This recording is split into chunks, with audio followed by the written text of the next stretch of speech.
Hi guys, and welcome to this video. I'm going to be showing you the sound cancellation feature built into the Hover Air app using the Hover drone.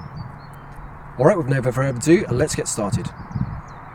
Okay, so what you need to do is you first of course need to load up the Hover Air app, and once you've done that, you just then need to connect to the Hover as you would normally. Go to the Hover settings and you should see a feature that says sound recording. Make sure you switch that on.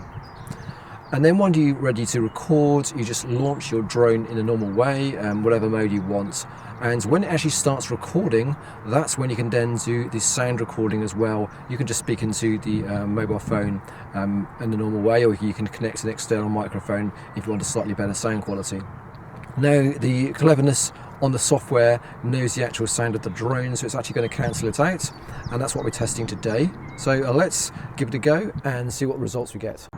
Okay, so first of all, let's do sound recording with the sound cancellation feature switched on.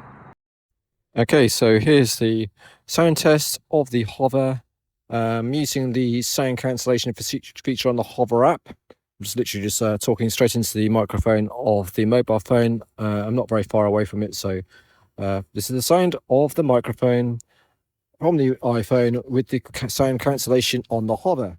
And now we're going to do another test with the sound cancellation switched off, and we're going to use another app to actually do the sound recording. And this is the sound again of the Hover Air, just a few meters away from me, literally about a meter and a half. This time I'm not using the sound cancellation feature, I'm talking directly into the iPhone, just using the voice memo. So this is the sound without the sound cancellation feature. Okay, so you can clearly see the results that using the sound cancellation feature of the Hover Air app is pretty impressive. It knows exactly how to cut out the sound. I think it's pretty cool to use that.